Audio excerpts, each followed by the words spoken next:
What is up, creators? I hope you're doing well. Today we're returning to the Edit series. We're going to try to replicate the FUJICOLOR 100 Industrial in digital photography. As always, this video was suggested by you guys in the comment section on previous videos. So if you have any video that want me to make or style that want me to break down, don't hesitate to put it down in the comment section and I'll slowly read them and check them out. Now, you know how this works. First of all, we're going to check out some images shot with the FUJICOLOR 100 Industrial to break down the main characteristics of this film stock. So when we jump into Lightroom, we know what to do when we edit a photo and create the preset out of it. I was forgetting, guys, that I'm changing up the format of the Edit series. As you know, it's mainly composed first of all of the analysis, then we jump into recreating the main style and the main preset, and then we go on and create some variants. The problem is that sometimes we create one variant, sometimes we create even 5 variants, and this creates or results in a very long video, way too long. For example, the Peter McKinnon video is almost 14 minutes long, which is absolutely ridiculous. And some of you guys have pointed it out, so we're gonna address this today. So the new format is just gonna be the analysis and the recreation of the main style, and hopefully that way the videos are gonna be shorter, more digestible, and most importantly, they're taking less of your precious time. But what happens when we create more variations on the presets? Well, those are gonna be in a separate video, uploaded straight afterwards, but for the members of the YouTube channel and also the members of the Patreon. So if you haven't joined the membership or the Patreon, for the price of the beer, you're going to have access to this extra content that's going to start to appear. But in the main channel, you're still going to have access to the main preset that we set out to create. So creators, here we have some images shot with the FUJICOLOR 100. And first of all, let's start breaking down the exposure, and then we're going to break down the colors. Now, in terms of the exposure and contrast, you can see that this image has loads of information. In particular, notice the dark areas, the shadow areas on our image. The stairs, the pavement have loads amount of detail. It's incredible. The FUJICOLOR 100 produces an image with large amount of information in the shadows, in the midtones, even in the highlights. But where we lose some detail is not in the blacks, but in the whites. Notice how the whites, the brightest points on our image in terms of exposure, they're losing some detail and some information. Overexposure, we call it. So this is going to be a constant throughout all the images, where most of the image has an incredible amount of information. But then in contrasty scenarios, notice the sky, where we don't see any color, we don't see any clouds, we don't see any detail in the brightest points on our image. So this may be a fault of this film stock, but we're going to try to replicate it in the basic corrections, but also in the tone curve. Now let's analyze the colors of this film stock. Now, ironically, the FUJICOLOR 100 has very muted tones, very desaturated. Notice how the greens in particular is a color which is very affected by the color palette of this film. They're very desaturated, very muted, and tending a bit more towards the cooler tones, to the emerald-like colors. Blues, magentas, purples, a bit of the yellows are also a bit desaturated. One color which isn't desaturated and therefore stands out quite a bit is the reds. The reds are very intense, very vibrant, and tending a bit not towards the oranges but more towards the pink-like reds, which is a very subtle change, but it's very noticeable. And therefore our reds are going to be very highlighted in our image because all the other colors are very muted. Now, in the subject of colors, when it comes to skin tones, the FUJICOLOR 100 doesn't do a great job.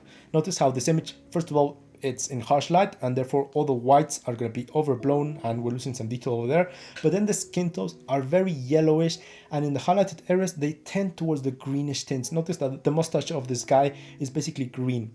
So this is going to be a constant that we're going to see throughout all the portraits shot with the FUJICOLOR 100.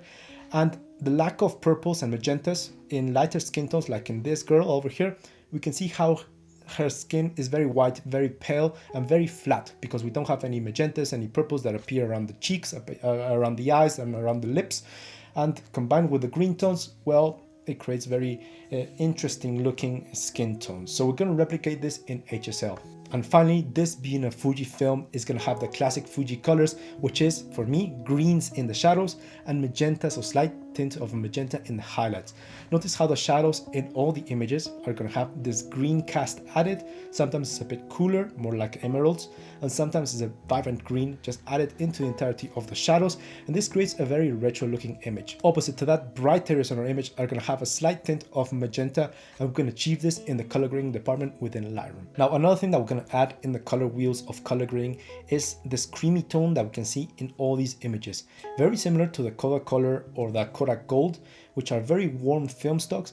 The FUJICOLOR is normally more natural, more neutral, the tint that we have, but here we can see how all these images have this creamy tone in the whites, and in particular, notice in the sky how it's a blend between yellows and the muted blues. So we're gonna add this in the color grading department, maybe in the general color wheel, or we can also add it in the tone curve in the RGB channels. And finally, another aspect which is very important in analog photography is the grain. And right here we have a medium-sized grain, though it's not too distracting, although it is giving a very nice texture throughout the entirety of our exposure. So creators, enough for the analysis. Now let's jump into Lightroom and start recreating these two styles, FUJICOLOR 100, FUJICOLOR 400. But before that, I'm going to remind you that these two presets are already included in the AirLight V4, but also the analog preset pack. Now, what's the difference between these two packs? The analog preset pack, as the name says, contains all the analog styles, all the film stocks that we replicate throughout all the seasons of the AirLight series. So there you're gonna find the Kodak Golds, the Cine Stills, the Lomography, the Portras, the FUJICOLORs, all included into that little pack. So that's a great way you can achieve some nice film stocks, but in the process you can support me. Now, where does the AirLight V4 come in? Well, the AirLight V4 is the full season of the AirLight series, and it will contain all the presets that we create in the AirLight series throughout this year, including some analog styles, including some photographers, some creators, some film stocks. All the styles that we replicate throughout this year are included into that pack. So that's a great way you can support me as well. So check the link up here. You can find my shop. There you're going to find these two packs, but also my personal preset packs, my personal LUT packs that I use every single day to edit my photos and videos in a very fast manner. For example, this video that you're watching, I edited with just one click with my Cine Pro Studio pack without having to go into creating several nodes and creating a different grade. It really saves some time. So if you can support me by purchasing anything off my shop, I'd be very thankful. And if it's not in your possibilities, don't worry guys, let's jump into Lightroom and start editing. Okay creators, here I am in Lightroom Classic and I've selected an image and moved into the editing or develop module. First of all, let's start off recreating the FUJICOLOR 100 industrial, and then further along we'll recreate the 400.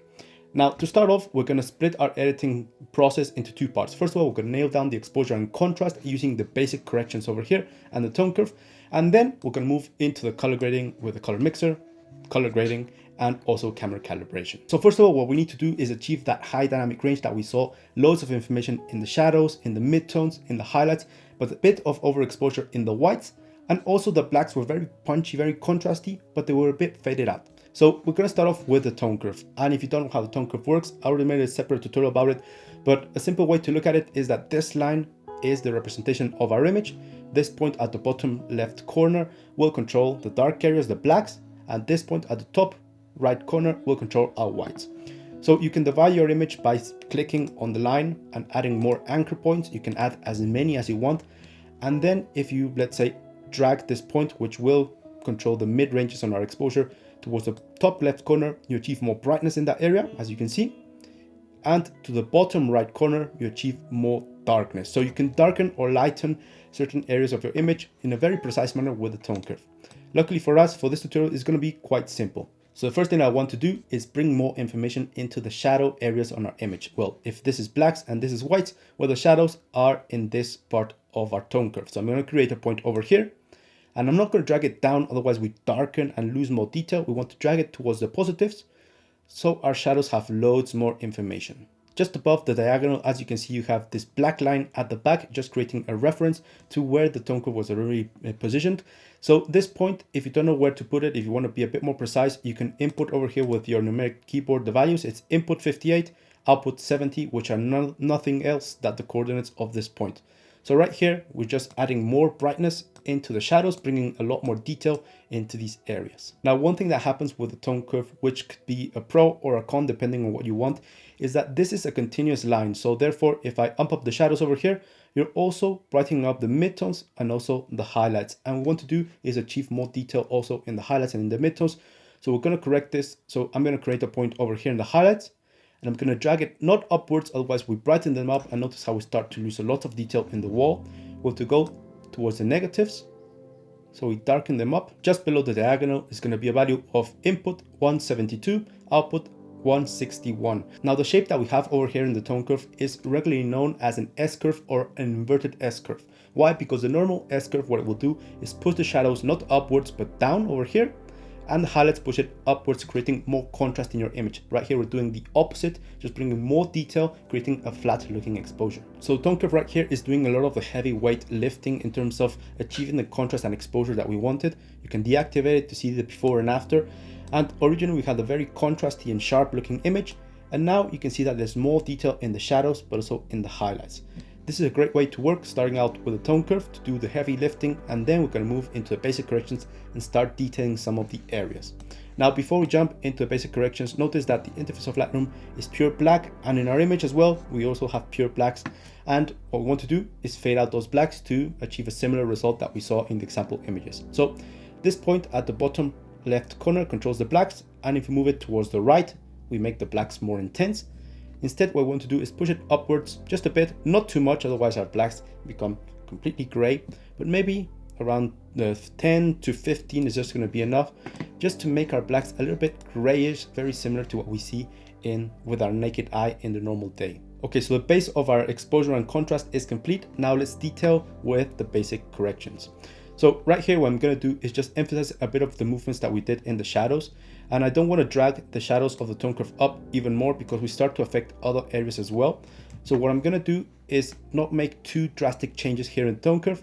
And then we're going to emphasize specific areas here in the basic correction. So the shadows, I'm not going to drag them towards the negatives. I'm going to bring a bit more information that we already have into this area by going towards the positives. To the 20s to 25s is just going to be enough just to brighten our shadows just a bit more and have more information. If I zoom into the backpack of my friend Patricia over here, you can see the difference that we added in the shadows, and now we have loads more information and detail compared to our original.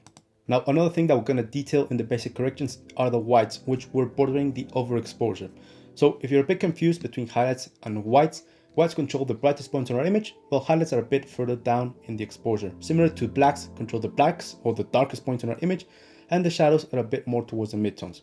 So the whites, I'm just going to push them not towards the negatives, but towards the positives, and notice how they control, in particular, this strip of light hitting the wall over here. Just going to push it towards the positives around the plus 40, not too much. I don't want a complete overexposure. And as you can see here in the histogram, now we have this peak appearing in the whites, but it's not completely towards the right, otherwise it would indicate overexposure. So right here we have an image that has loads of information, but also that brightness and contrast in the bright areas of the image. Next, the blacks right here. Well, we're going to push the blacks towards the negatives because by fading them out over here in the tone curve, we're losing some of the natural strength of blacks. And films generally have very nice blacks, very deep ones. So I'm just going to drag the black slider towards the negatives, maybe around the minus 20, just to return a bit of the strength to the blacks while not losing the faded effect that we added in the tone curve. Okay, we're almost finished with the exposure and contrast, but we have 3 sliders in the presence tab that are created to add more digital sharpness or digital contrast into your image. So if I drag, for example, clarity towards the positives, notice how it adds more contrast into the midtones, and it results in this very dramatic and very ugly looking image. And the same thing occurs with texture, just adds more detail. What we want to do is drag all these 3 sliders towards the negative. So if I look at the information of this image, how it was shot with on my keyboard, I can look at the details. And this image was shot with a 24-70 on the Sony a7 IV, so 33 megapixels at 1/2000th of a second. So this image is supremely sharp. And if we zoom in a lot, we can see all the resolution and detail. Now, not to say that old cameras didn't create great images with great resolution, but the lenses weren't up to par. They don't have the sharpness and contrast that modern day lenses have. So right here in the presence tab, I'm going to use these sliders to try to mimic a bit of that softness compared to the modern day lenses. So texture, I'm not going to go towards the positives, but towards the negatives, just to make our image a bit softer, not too much, but maybe around the minus 20, minus 15. In this case, maybe a minus 12, I'm going to go. Clarity will add more contrast into the midtone, so I'm not going to go towards the positives. I'm going to reduce a bit of that contrast that modern day lenses have. Around the minus 12 is going to be enough as well.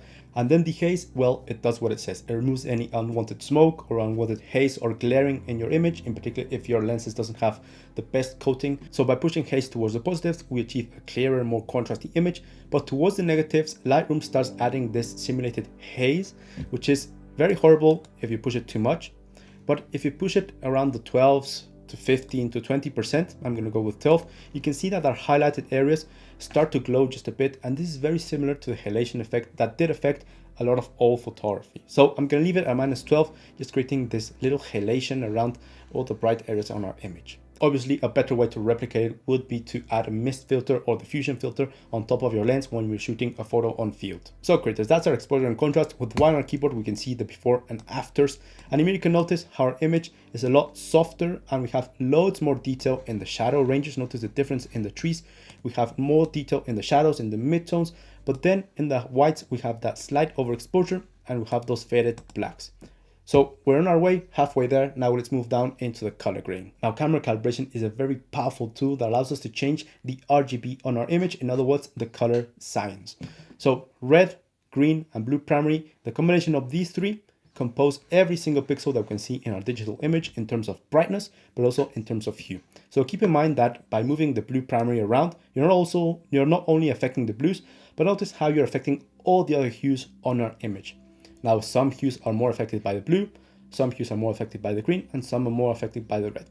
I go into detail in this in my camera calibration tutorial. Some professionals will tell you to avoid using camera calibration and only use it in scenarios where you need to match the color grading in different cameras, for example, to match a Sony photo with a Canon photo. But in this case, I like to use it to change the overall color palette on our image so it looks more towards the Fuji colors.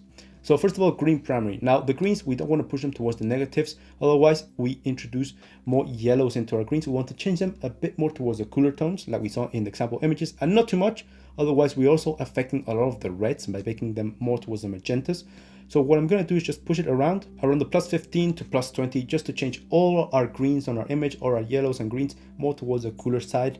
And then the red primary, I'm going to use it to change all our reds slightly towards the magentas or the pinker tones like we saw in the example images. Right here, we don't have much reds in terms of pure reds. We have these leaves, which contain a lot of red, obviously, but over here, this light in the F150, we can see that if we push it towards the positives, we change it towards the oranges, and towards the negatives, we change it towards the magentas, which is what we want, but not towards minus 100, which is way too much.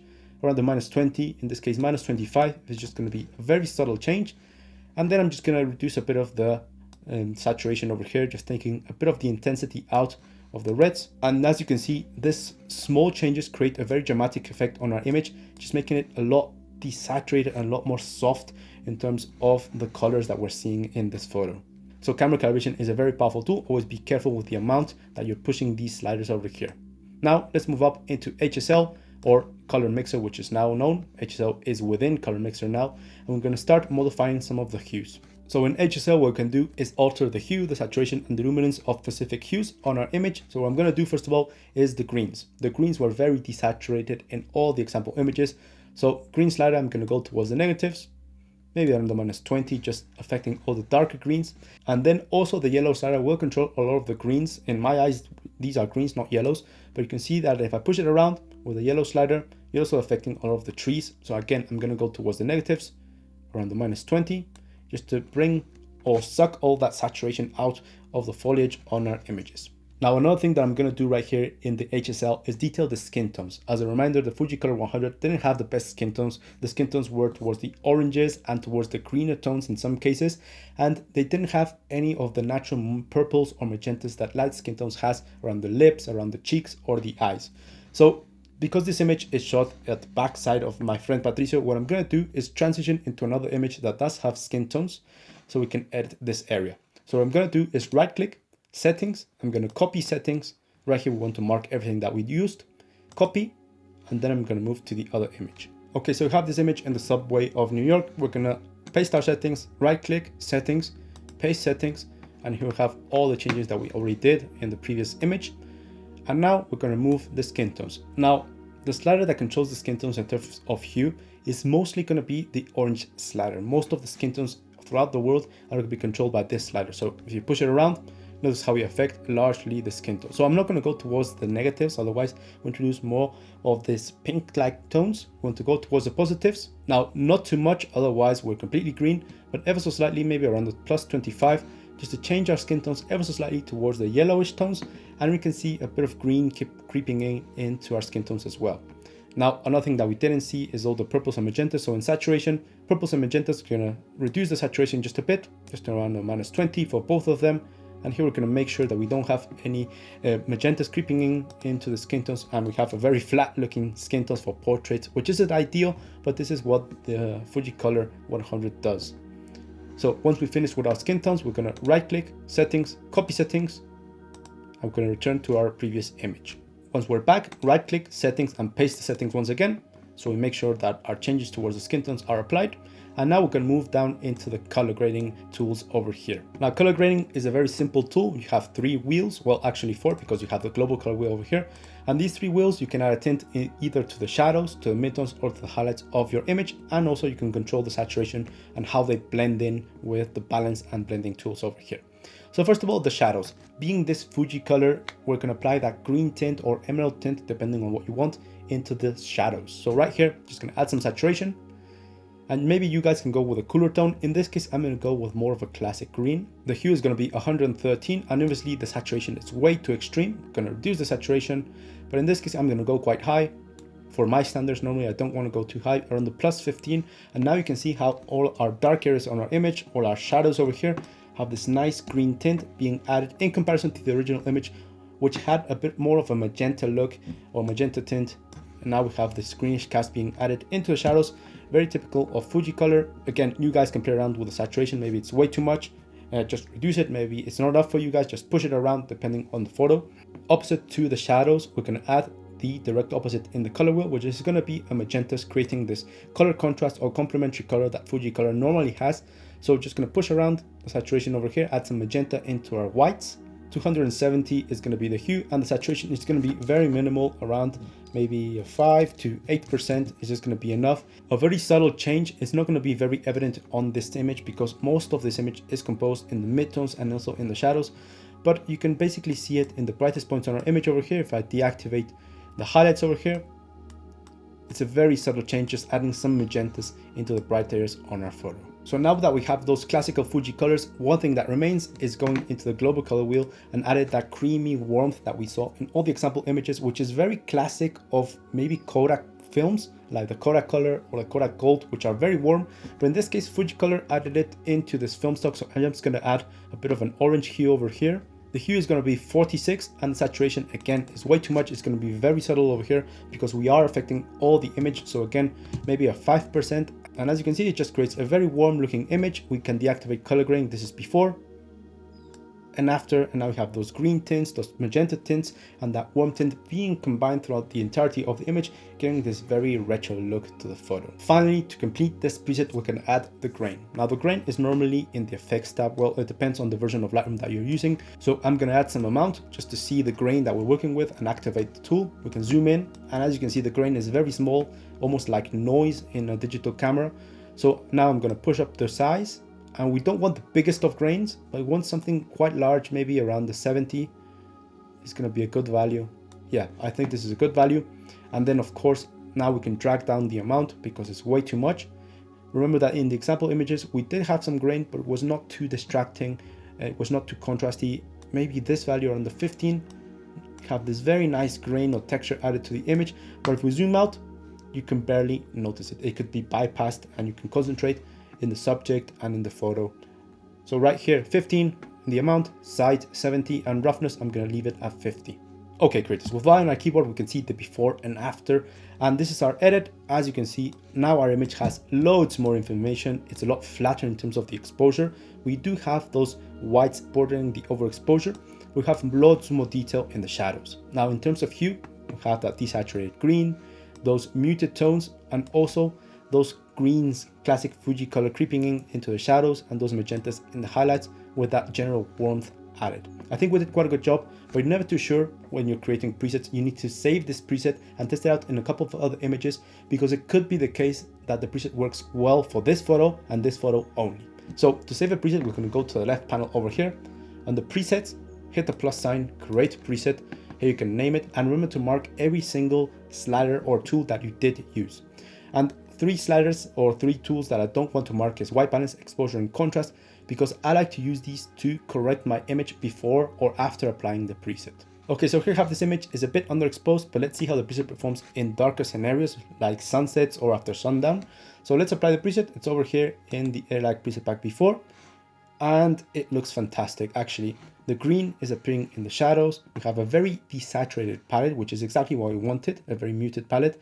And you can see the difference to the original photo, and it's creating a very retro looking image. I think it works quite well. Notice in particular the skin tones as well, how the skin tones are now shifting towards the greener yellowish tones, and this is what we wanted. And I think we did quite a good job. You can always play around with the amount slider over here to make the effect a lot stronger or a bit softer if it's too much for you guys. How about in a more brighter scenario? And this image is already looking quite retro because we have the heavy vignetting, and this is because I had some step up filters in the lens and I didn't remove them and I was shooting wide open. So let's apply the preset over here. Yeah, and it looks very nice. I think we did a very good job over here. Notice in particular the difference in terms of the exposure and contrast. Notice how our whites are bordering the overexposure a lot brighter than in the original image. And notice the difference in the shadow ranges, how we have more detail, more information starting to appear because we added more latitude of exposure over there. Then we have the very muted palette. The blues are slightly more desaturated, which is exactly what we wanted. But I think we did quite a good job. It's looking fantastic, a very retro looking image over here. How about over here? You can see the difference in terms of contrast compared to the original image, how we have loads more detail in shadows. And notice the greens, how they're very muted, which is exactly what we wanted. Now the skin tones, we didn't push the green too much. So this preset will be quite useful for portraits as well, but just notice there's a slight shift in terms of the magentas and purples being erased from our skin tones. So you're still going to be able to shoot some portraits with this preset, but it's not going to be as natural looking as other that we've created. But in general terms, I think this preset looks fantastic for day-to-day photography, to creating great memories with a retro look. In particular, the green tint in the shadows adds so much, and the grain as well. So there you have it, guys, my interpretation of the FUJICOLOR 100 applied into digital photography. Now from this preset, let's create the variant, the FUJICOLOR 400. So if you're interested in watching that, I'll see you over in the memberships on YouTube or on Patreon. Now, as a reminder, these two presets that we created today are in the Lightroom V4 and analog preset packs, so link up here to my shop.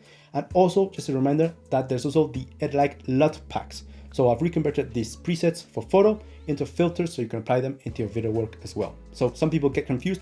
Remember, LUTs are for video, presets are for photo. So check out my shop over here if you can support me by purchasing anything over there. I'll be very thankful. And if it's not in your possibilities, don't worry guys, just like the video, share it, comment down below something, subscribe, all those things. I'm Tony Fuentes. Cheers to all of you, and I'll see you in the next one.